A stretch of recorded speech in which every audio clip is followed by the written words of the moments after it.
Prince Harry thinks his brother Prince William is trapped in the royal family and doesn't know it, as royal expert has claimed. Royal commentator Richard Fitzwilliams said the Duke of Sussex, 36, grew up knowing he would have no defined role within the family, which led to him resenting not being taken seriously, despite all his military and charity work. He added that the royal's marriage to Meghan Markle undoubtedly changed him, but his rivalry with his brother long outdates his relationship with his wife. Harry, who now lives in a $14 million mansion in Montecito with his wife and their children Archie and Lilibet, recently announced he has been secretly working on a bombshell book for nearly a year. Speaking to Entertainment Daily, Richard said, "Many think that the fact that William grew up knowing he would one day be king and Harry had no defined role, led to rivalry between brothers who were considered inseparable. Harry's reputation was as the royal wild child for years. William's image was far more serious however he behaved.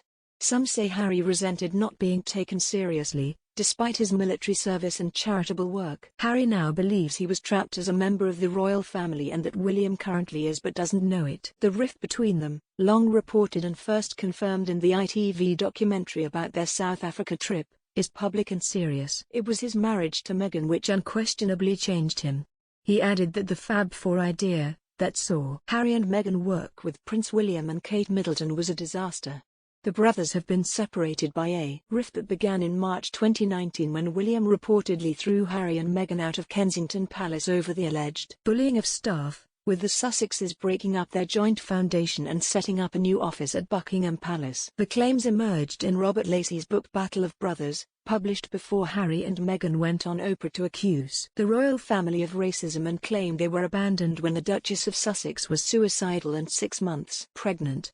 Harry first publicly said his brother and father were trapped by the institution of monarchy, and that feels really let down by his father Charles. In a series of astonishing claims, Harry revealed the Prince of Wales cut off contact with him in the wake of his decision to step away from the firm. He told how, during his time in Canada, his father refused to answer his calls as tensions within the family rose and their relationship soured. The royal brothers recently reunited for the unveiling of a statue of their late mother Princess Diana to mark what would have been her 60th birthday. The pair, who previously were last seen publicly together at their grandfather Prince Philip's funeral in April, may have healed their rift with their aunt Sarah Ferguson, 61, recently telling Australian Women's Weekly the statue brought unity and togetherness to the family.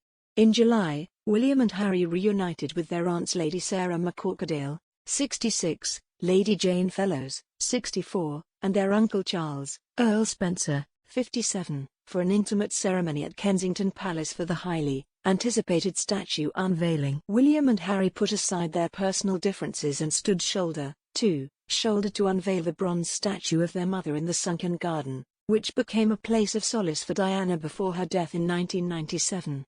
The garden was replanted with 4,000 of Diana's favorite flowers in honor of the event. At the time, sources close to Earl Spencer have said that there is a hope that the celebration of their mother's life and legacy will bring Harry and William together again after months of discord over the Sussexes' decision to quit the royal family and subsequent interviews in which they publicly criticized the royal family.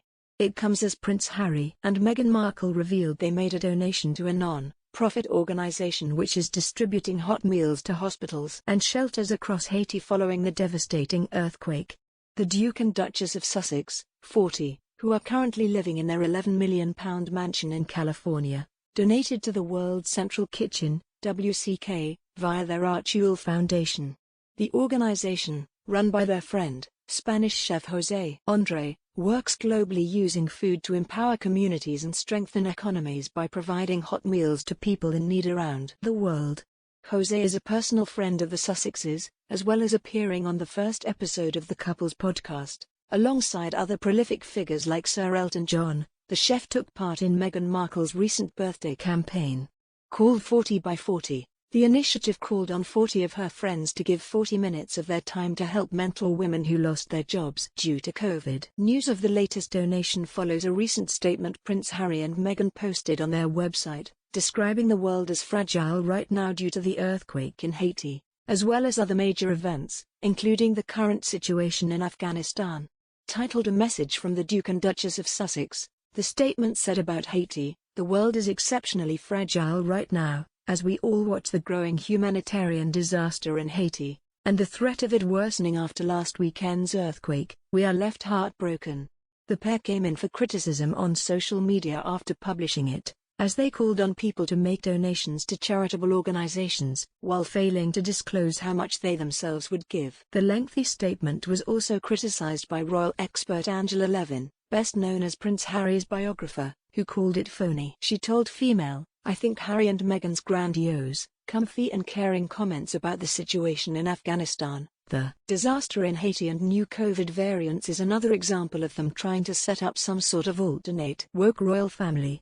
Like most of their compassionate gestures, there is no indication about what they themselves will do and whether any donations will be going through Archewell Foundation. Their comment that they want to alleviate suffering among those we know and those we may never meet, that will prove our humanity, sounds so similar to their recent comment, we must be compassionate to those we know and those we don't know, that makes it sound equally phony."